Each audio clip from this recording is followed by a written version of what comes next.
welcome to today's episode. I'm so glad that you could join us today.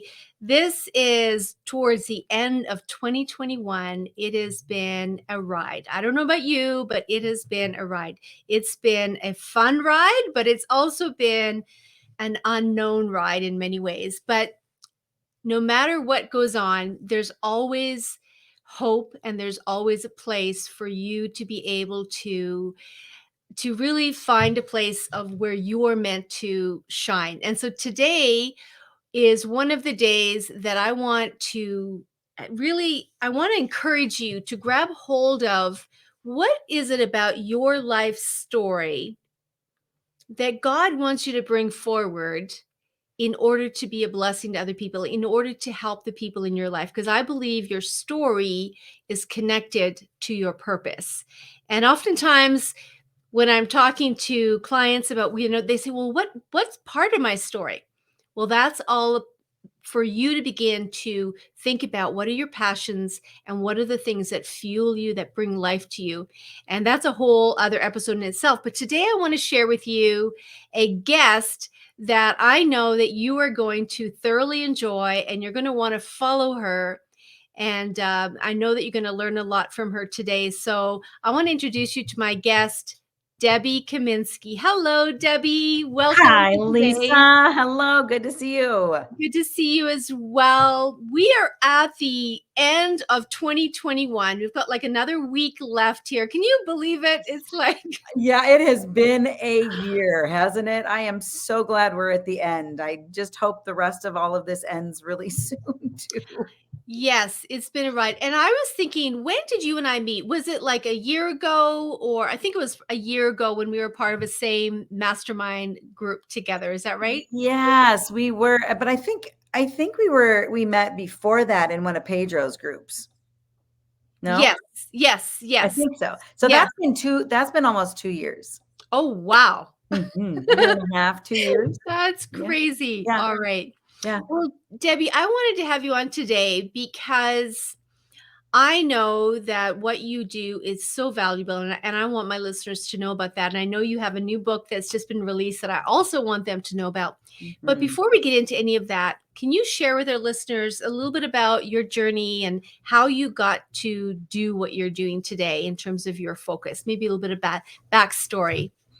Sure. I truly believe exactly what you said, Lisa, that our stories do define our purpose, that it is God driven, and that He had a purpose for you before you ever saw the light of day. And He had a purpose for me before I ever saw the light of day. Little did I know back then in my 20s and 30s that He was shaping me for work that I would be doing in my 50s. I always had something in my mind that said, when you're 55, things are going to start to really shift. And they really, really have. And probably was the Holy Spirit just saying, hang on, we'll get there. Hang on. So when I was in my 20s, one of my first jobs out of college was a telemarketer. Mm-hmm. So I learned how to sell in telemarketing, and then I became a telemarketing trainer. So then I started speaking, which I loved that.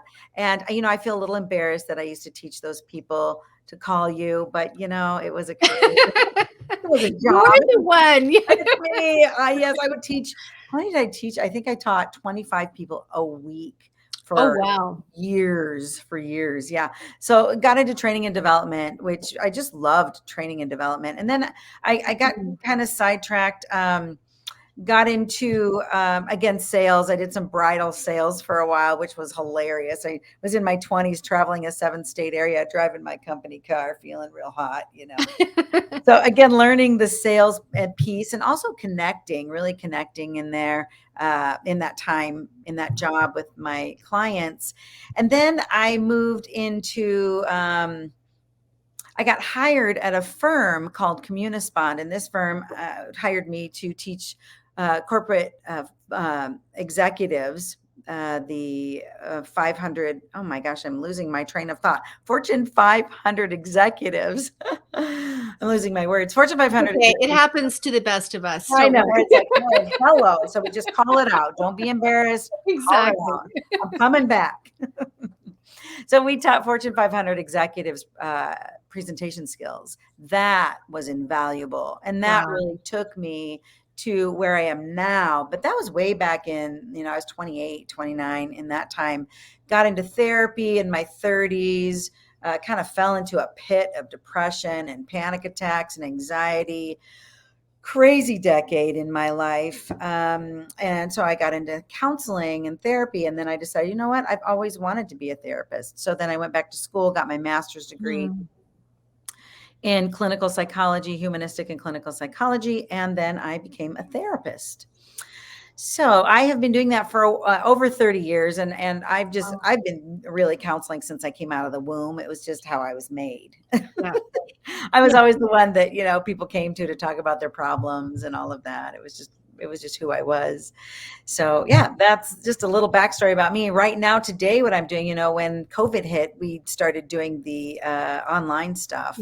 And so I have been spending the last really 3 years kind of honing in on my speaking career and deciding what I wanted to do with that. Becoming an entrepreneur, creating my own business in speaking and writing. I love to write, speaking, writing, and now I have my online company. And so I am the founder of Goodbye Past, Hello Purpose. Wow. And creator of the Ignite Joy Project. That's wonderful. Wow. So that's quite a journey. So tell us about the Ignite Joy Project. What is that? Yeah. So as in my 40s and my 30s, I was always like, I can't really write a book because I don't have a happy ending. And part of what I was always looking for was joy in my life. I'm like, how I have had such a history, such a difficult life in so many ways, a lot of trauma, a lot of abandonment. And I was like searching. I was just searching for joy. And so I thought, how can I help people find joy that are hurting? How do you find joy in those dark times? Yeah, that's such an important subject. And especially in what's happening in our world today, is the struggle to maintain peace and joy, and because of so much negativity and toxicity that's floating around, hopelessness. Many people fall into hopelessness. Now it's interesting. I know a bit about your story, and your story and my story have some similarity in terms of some of our childhood exposure and upbringing and stuff. And I often think about, for me personally, if I had never met the Lord, what kind of a person I would be. And 100%. One of the distinctives that completely is because of the Lord is the joy that I can have in spite of everything that's going on. Yeah. And I don't know if you know the Wren Collective song, The Joy of the Lord. The joy of the Lord is my strength. Yes. Do you know that one? Yes. I don't know that version of it. Oh, in the darkness I'll dance, in the shadows I'll sing. The joy of the Lord is my strength. Love that song. And when we're down in the dumps and when we're kind of falling into that pit, and sometimes it hits us out of nowhere. We don't even know where, that grief just came from. But it's like we're walking along and all of a sudden, we fall into this grass-covered pit, and it's like, oh boy, how am I going to get out? And sometimes in the pit, we still have to remember and sing. And it may not be praises. It might be, the joy of the Lord is my strength. Really trying to pull it up and knowing that God and Holy Spirit is within us. And really, if you stay with that, it will shift you from the darkness. Now, my husband is a surgeon. And he, 5 weeks ago, was let go of his job because our little town of Fergus Falls, Minnesota, they were trying to mask up our littles, our pre-K 6th graders.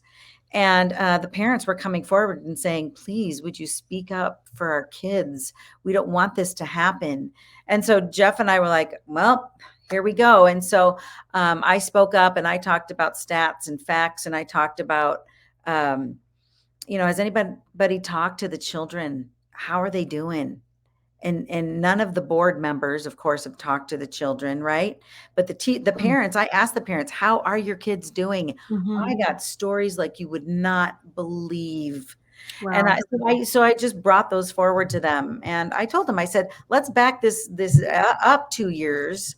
And 2 years ago, if you would have had a parent who masked their child 7 hours a day, only allowed them to take their masks off for eating, made them keep the same one on all day long, isolated them away from all of their friends, did not allow them to get close to anybody or hug or touch or any of that, we would have called that child abuse. Exactly. And I said, and now it's okay and it's acceptable. I said, I'm sorry, it's child abuse. Yeah. It does affect the psyche of our children. And we have to be thinking about that for a virus that has a 99.9% healing rate. We have to think about that. So anyway, my husband came down after me and he totally let God just lead the way. He came to the point of, it is God gave these children to their parents. It is their responsibility to protect them and keep them safe. It is not yours, school board. And 9 days later, he was asked to resign his position. So very fascinating. And we were shocked, of course. But we didn't fall into a pit. Yeah. We didn't go into that deep, dark pit like, oh my gosh, what's going to happen? You lost your job. You're not going to have, you can go into panic. And I'm telling you, we know this. What we focus on is what gets our attention and what gets energy and what grows. So we just decided it's going to work out. God's got this. God's got this. Yeah. So it matters. Your mindset matters as to where you end up. Yes. And we did have your husband on our show. So we That's can, right. For those who haven't seen that, you can go back and listen to that interview, Dr. Jeff. Dr. Jeff Forak. Yep. And yes, it is so important because it's a choice we make. It's a choice we make. But something else you also said that I want to piggyback on, you talked about how you began, you're speaking to yourself. Basically, you're speaking to yourself. The joy of the Lord is my strength. Whether you're singing over yourself or you're speaking to yourself, I believe there's so much power, and the scriptures talk about that. Faith comes by hearing by the word of God.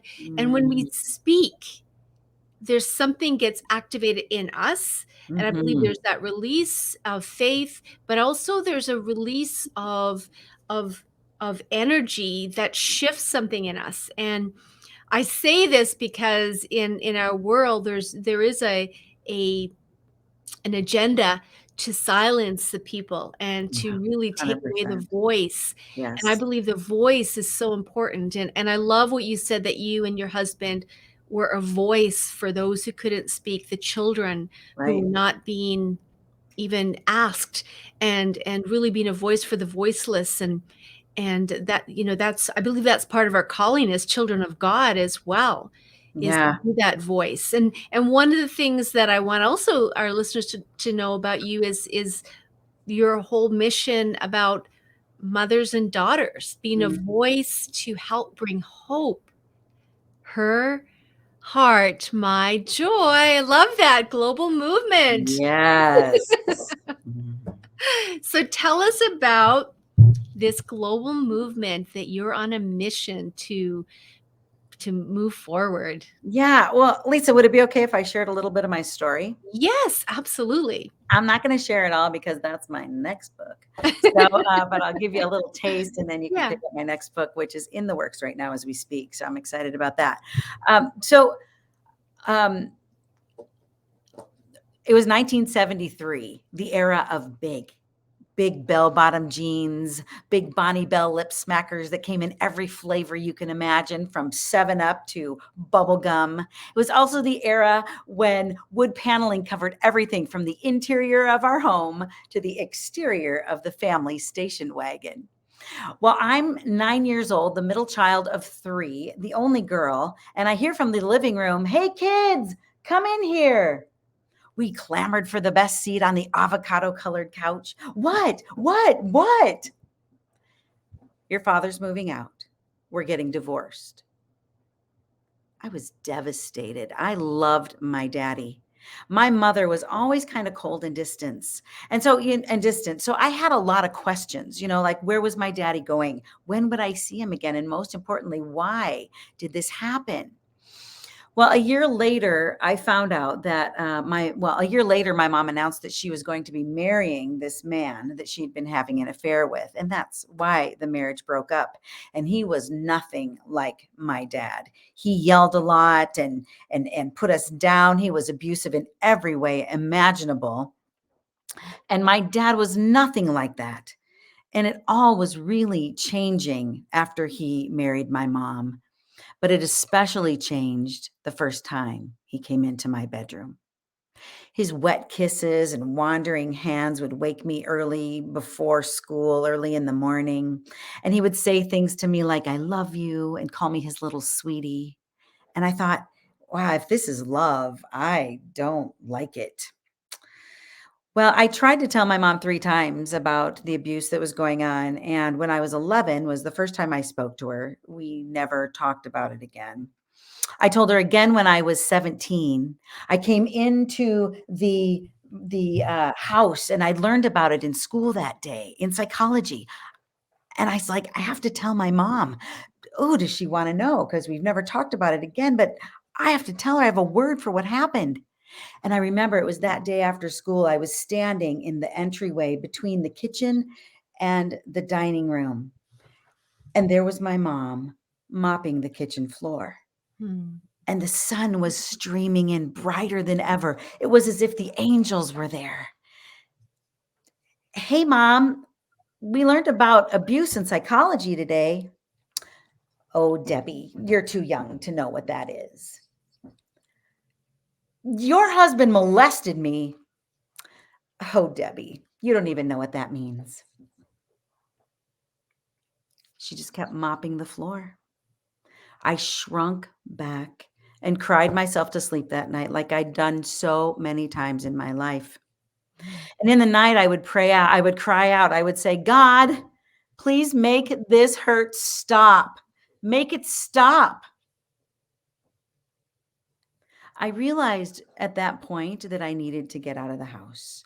So I went to college and I triple majored. I majored in interpersonal communications, psychology, and boys. Got my degree and did marry my husband a few years later that I'd met in college. And we moved to Detroit, Michigan, where we knew nobody. I knew one person there. We knew one person. And I just dropped into a pit of depression. So I decided that I needed to get into some therapy. And I always liked therapy. I thought it was cool. I'd done a little bit of learning about communication skills when I was in high school. And of course, then in college, that was my degree. So I finally got a therapist and we decided that I'm an adult now. I'm going to go talk to my mom one more time and see if we can kind of get this just smoothed out. And I was sitting in Chili's restaurant and sitting across from my mom. And I said, Mom, we really need to talk about this abuse. You don't even know what that means, she said. In fact, you're a liar. And she just berated me and she blamed me. And I just sat there shaking. And I thought, who is this person who's supposed to be my mom who protects me? And I was shaking. And then she mocked me. She said, oh, look at you. You're shaking. And I was just like, oh my goodness. And I stood up and I threw $5 on the table to cover my burger. And I leaned over the table and I said, you can't believe this is true because if you did, you'd have to do something about it. And you don't have the guts. And I turned and I walked out. Wow. So that's kind of the story. But that event, that day in Chili's restaurant really landed me into such a deep, deep depression. And I stayed there for quite a while. And I did every kind of therapy out there possible. I did healing crystals and I did, what all did I do? Gestaltism and Freudianism. And I did emotional release work and I did regressive work and I did meditation and I did hypnosis. I mean, I did everything. Wow. So now I'm in my 40s and I'm like, there's still something not healed in me. What is Mhm. going on? And that story is for my book. I'm not going to tell you the whole details of that, but I Teaser truly there, teaser. teaser. I had an encounter with God that changed my life, and it Mm. continues to change my life. And I truly believe that if it weren't for God, I would not be where I am right now. And he truly did pluck me out of the pit, set me straight, set my mind Mm. straight and my heart straight so Cool. that I could help other moms really love on their daughters. Aw. You know, when our daughter's hearts are full, that Mhm. brings us as moms such joy. And Yes. that's where her heart, my joy came from. That is one of my expertises, is working with moms and daughters. I have daughters ages 2 up to 83 and Mm. moms in their 20s up to 83. 83 is my oldest Wow. client. Wow. Yeah. That Mhm. is beautiful. It's a few things we can point out here about public speaking if you've noticed what she That's was why I doing did it there. that way. So let's just go there because you use speaking. I know you're a speaker. I know you've trained speakers and presentation skills. What's one thing you can say to our listeners in terms of the importance of speaking, and maybe one thing that you can help them to understand that really helped you to become a better speaker? Yeah. So the importance of speaking, I've really learned that our stories are our best, what would be the word? Ammunition? I don't know if that's the right word when we're speaking, because nobody can take away your story. Your story. It's like your best promotion, like your best marketing, Yes. right? It's kind of like Yes. Yes. And my whole story is about the depth of the pit, yeah, and yet look where I am right now. yeah, Now I have 2 brothers, and I haven't had contact with either of them either, because when the truth teller starts speaking the truth in a dysfunctional family, that person is typically becomes the black sheep of the family, and that's exactly yeah. what happened to me. And just in the last month since my husband got fired, my younger brother and I are starting to rekindle a relationship, which is really So amazing. cool. So Amazing, cool. amazing. It's been such a hurtful relationship, and he Mhm. fell into addictions and all of that. But, God works in many ways. And I got to show you. So, this is my book, My Shepherd A of Love. shepherd of love, And yes. I want to just share this with you because I'll answer your question. Yeah, But yeah. And by that's, the way, while she's doing that, getting her page open, this is her newly released book, so you can go to My Shepherd of Love and get a copy. yep. This is a adult children's book, right? Yeah, Or yeah, adult yeah, it's an adult children's book, like, who knew there was a thing, right? yeah, exactly. I didn't. Whoa. I remember when I was drawing this, because I actually did some of this in my 30s, and then I'm like, I'm gonna publish this, and I redid a lot of it just in the last 6 months. But I remember drawing this picture. My designer said, "Debbie, Mm. we need more pictures." And I'm like, "Okay." And so I thought, I hope that my brother sees this one day, because I want him to know that he wasn't the only one who felt all this horrible stuff. I'm busy, who invited you. Shut up. You're weird. Nobody cares. You don't think. I don't matter, is what we decide. Then I'm too much. I'm a bother. I must not be, what is it? Oh, I must be stupid, lazy.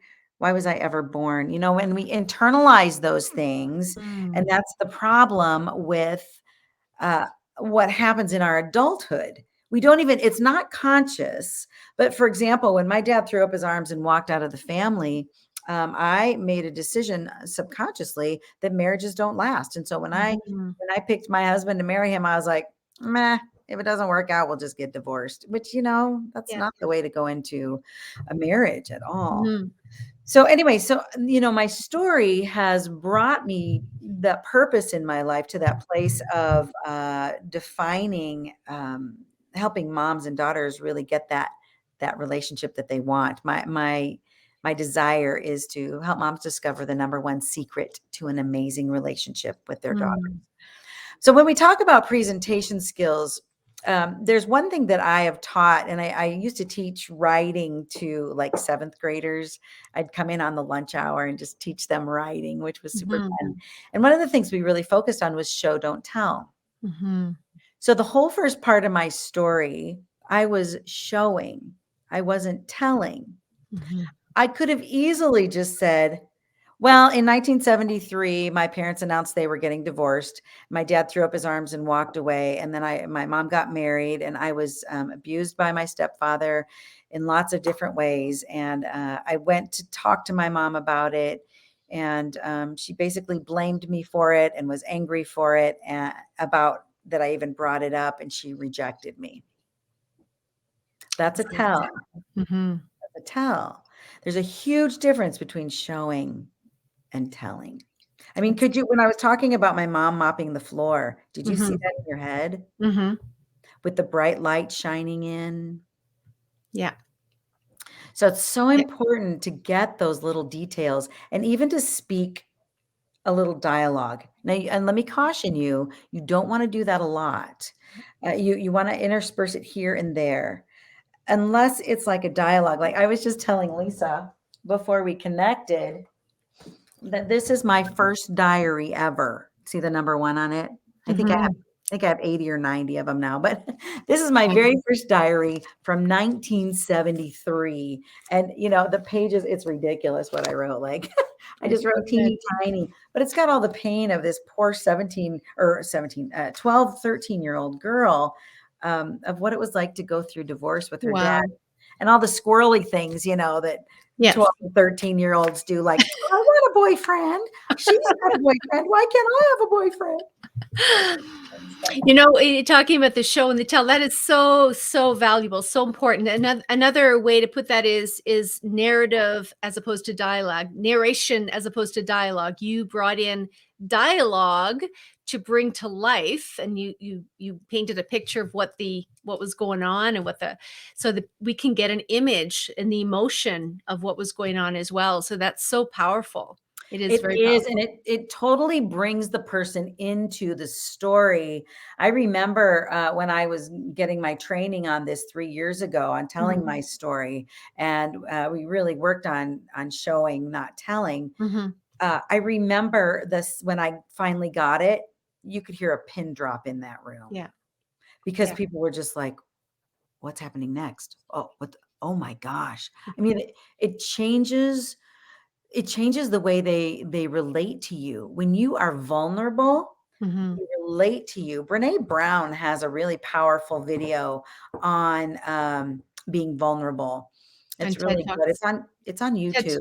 Okay. I was going to say TED Talks, but it could be on YouTube as well. Yeah, I've seen it on YouTube, where she's just sitting down in a chair and talking about it. But I think she also does it on TED Talks. I think you're right. Anyway, all of you should go listen to that. It's really powerful.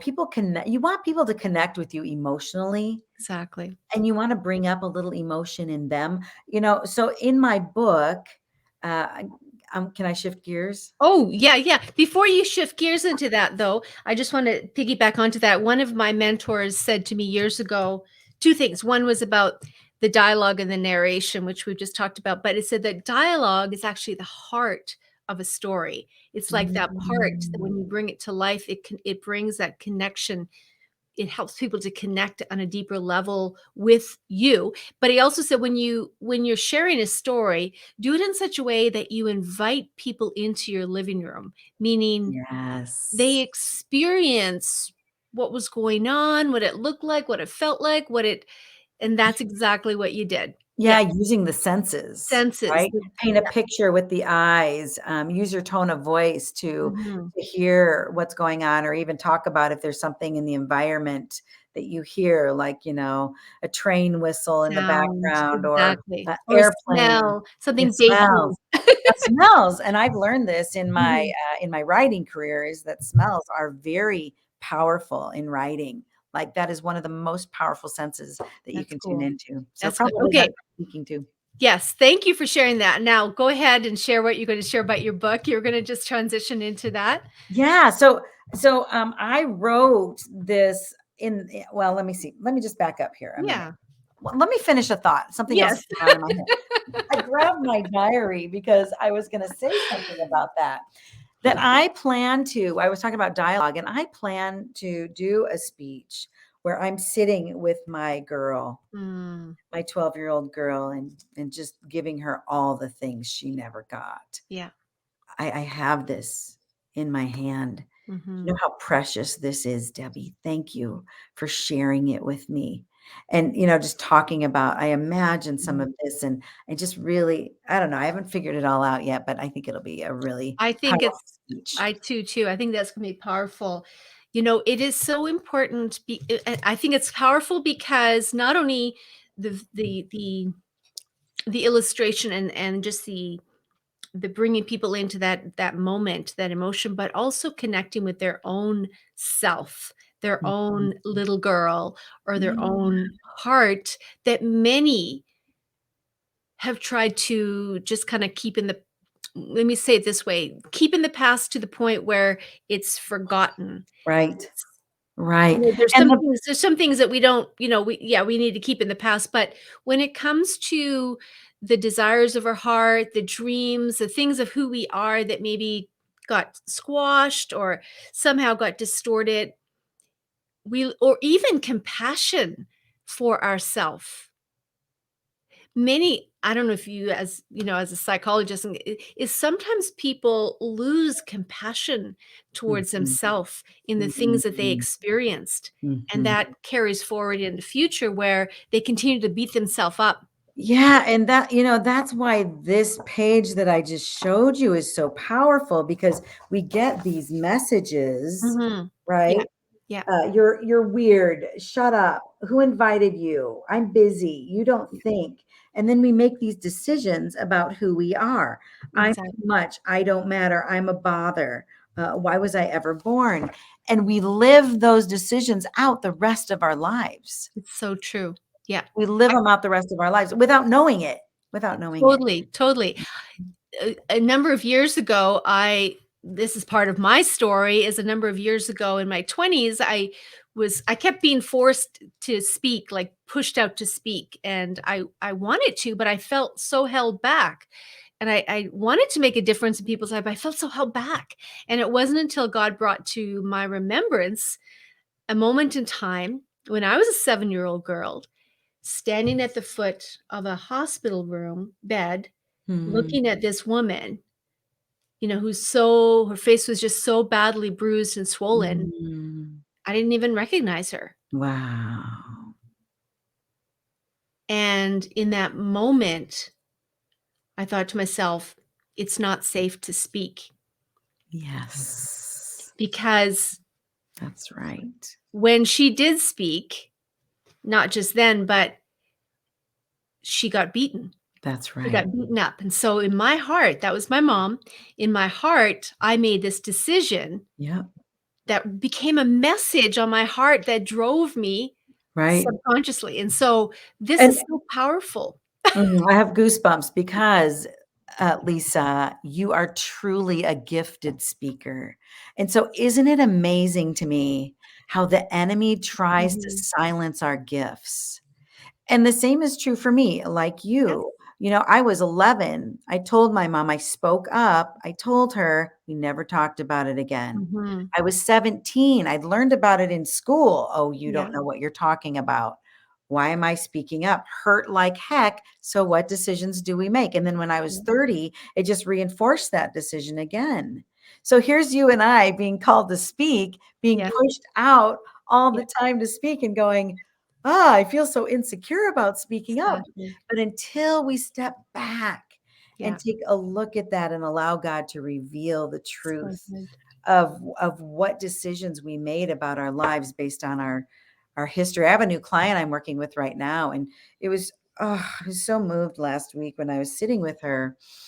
I just said, you matter. Your voice is so important. I went over and I just sat in front of her, and I showed her something, and I just said, you matter, and I Mhm. want to know what you think. I want to know what you feel, and if I don't know that, I can't help you. And I base my healing with my clients on three principles: no shame, no blame, and no guilt. Mm. because you can't Beautiful. know what you don't know. Mhm. So, you know, I have a client right now who bites herself when she gets mad at whatever. And I'm Mhm. like, "You're too valuable to do that to yourself. You Mhm. matter too much."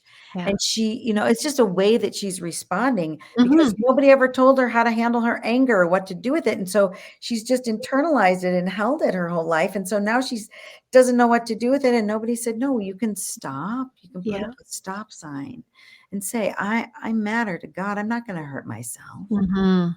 That's so So, good.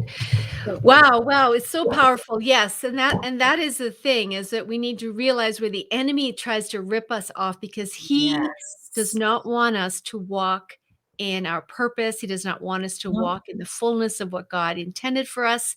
And so the sooner we realize that, we can begin to own that story and use it as a weapon against him and say And what bigger than that too, that is so right on, Lisa.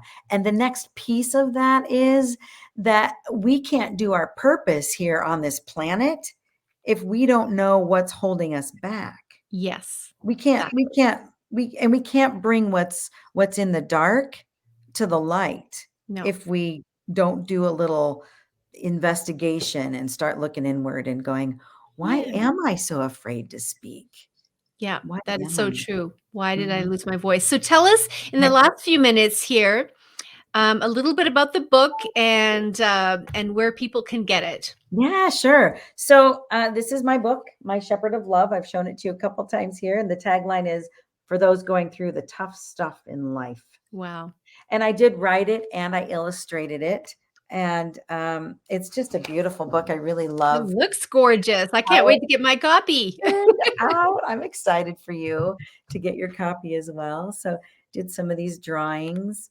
That heart there I did in 1994. That was when I was really in the depth of my hurt, Wow.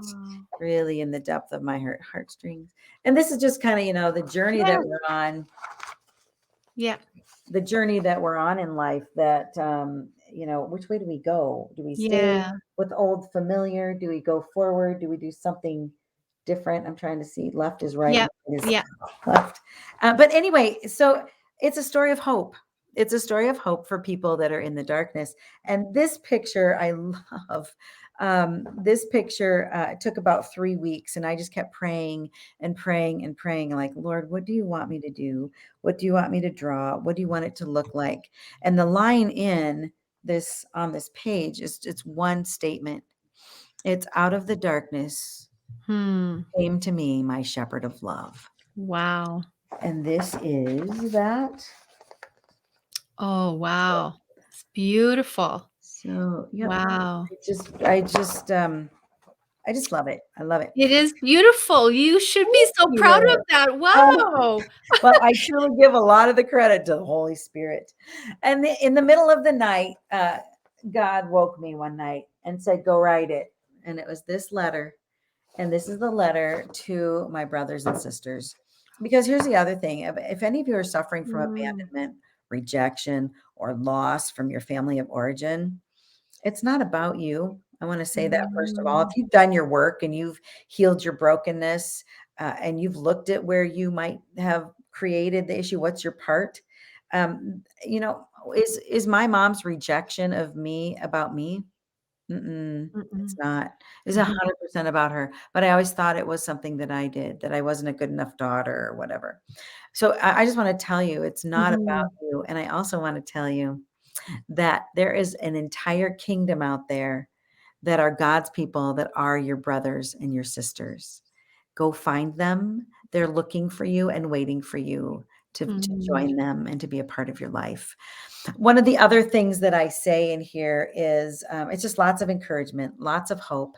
But I say, you know, the it doesn't help us to ask why when we've experienced mhm, loss or grief or you know, rejection or any of that, and we go, why did that happen? Like when my husband lost his job, we could have gone into, why did that happen? Why mhm, is this? Why is that? Well, and what does that do?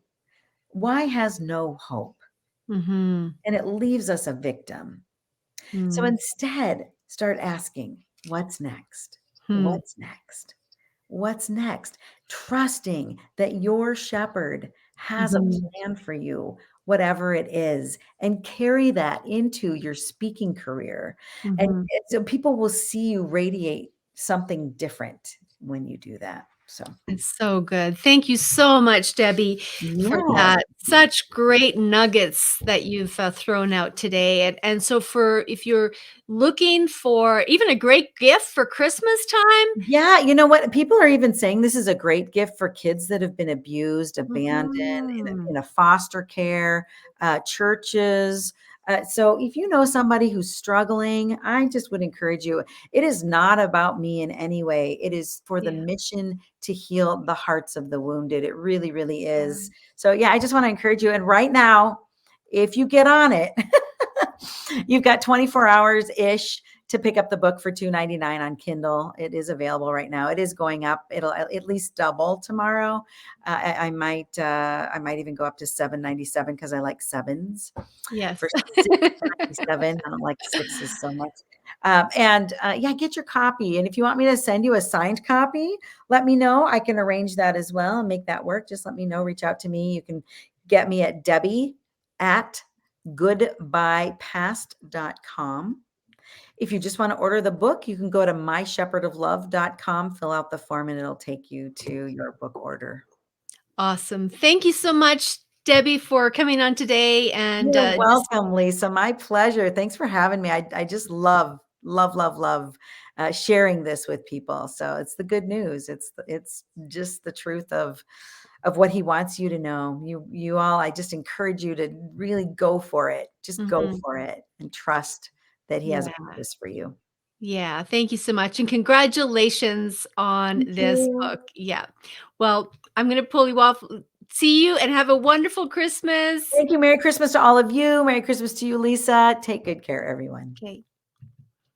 Well, thank you everyone for being with me today. Make sure you go and pick up a copy of Debbie's book, and don't just get one for yourself. Also get one for someone you know needs to have some encouragement and hope in their life, especially during this time, and whether it be during the season or just in life in general. I want to encourage you that hope is so important right now, and also for you to begin to look at where your story is part of your purpose. I want to encourage you to begin to think about how can you use your story to bring hope and transformation to the people in your life. Thank you for joining us today. I look forward to seeing you next time, and have a wonderful Christmas.